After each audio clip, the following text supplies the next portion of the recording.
사람이 시험을 받을 때 내가 하나님께 시험을 받는다 하지 말지니 하나님은 악에게 시험을 받지도 아니하시고 친히 아무도 시험하지 아니하시느니라.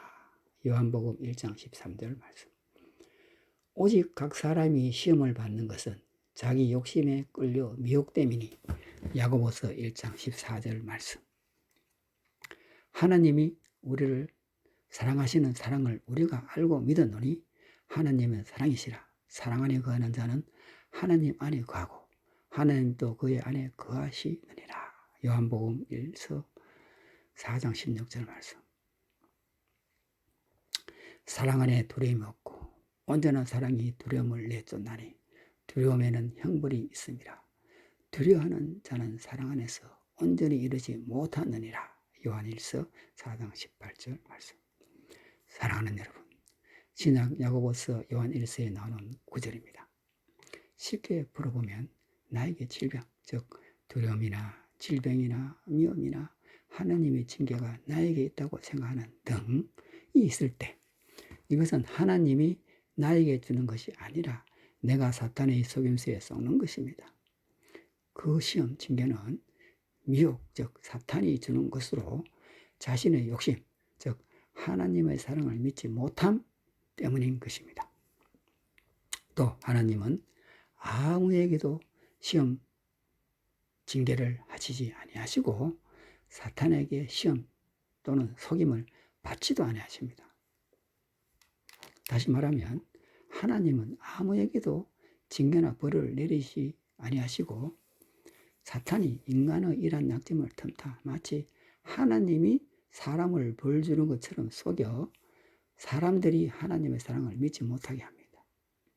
사랑하는 여러분, 하나님은 사랑이십니다. 하나님은 직접 아무에게도 벌을 주지 아니하십니다.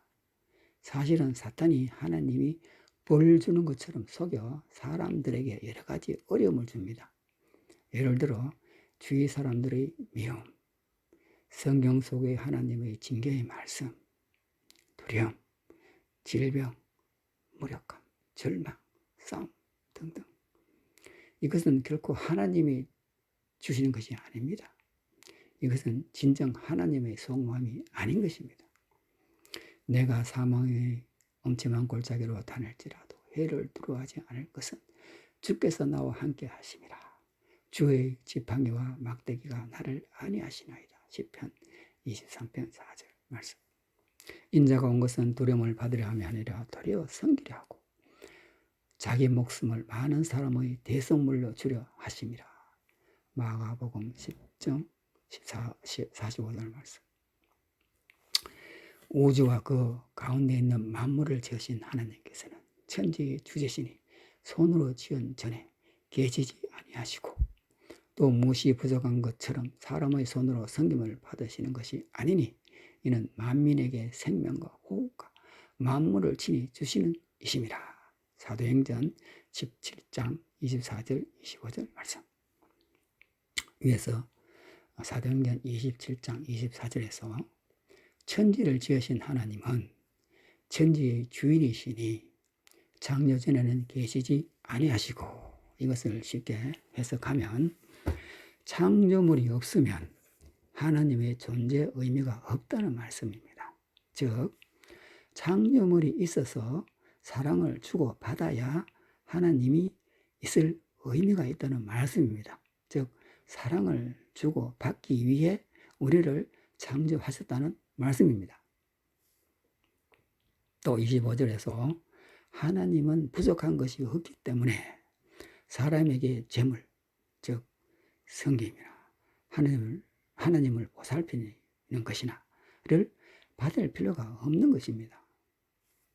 하나님은 사람에게 생명과 건강과 재물을 주시기 위해 애쓰십니다. 하나님은 목숨까지 사람을 위해 바치시기를 원하십니다. 하나님은 창조전부터 영원토록 우리를 섬기고 보호하시고 책임져 주시는 분이십니다. 이렇게 목숨 바쳐 우리를 사랑하시고 보호하시고 책임져 주시는 하나님이 우리를 벌 준다는 것은 앞뒤가 전혀 맞지 않습니다. 우리를 위해 예수님이 십자가에 죽임을 당하셨잖아요.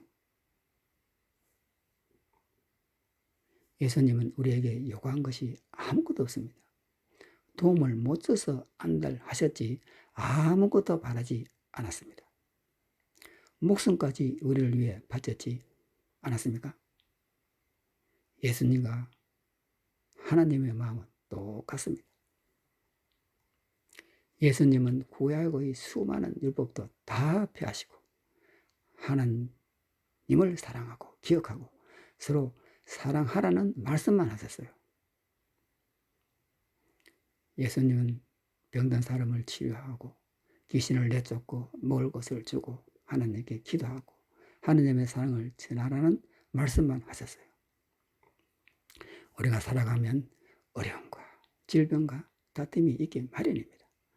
이것을 이겨내기 위해 예수님이 오신 것입니다. 하나님은 사랑이시다. 이것만 붙잡고 승리하는 사람이 됩시다. 아멘.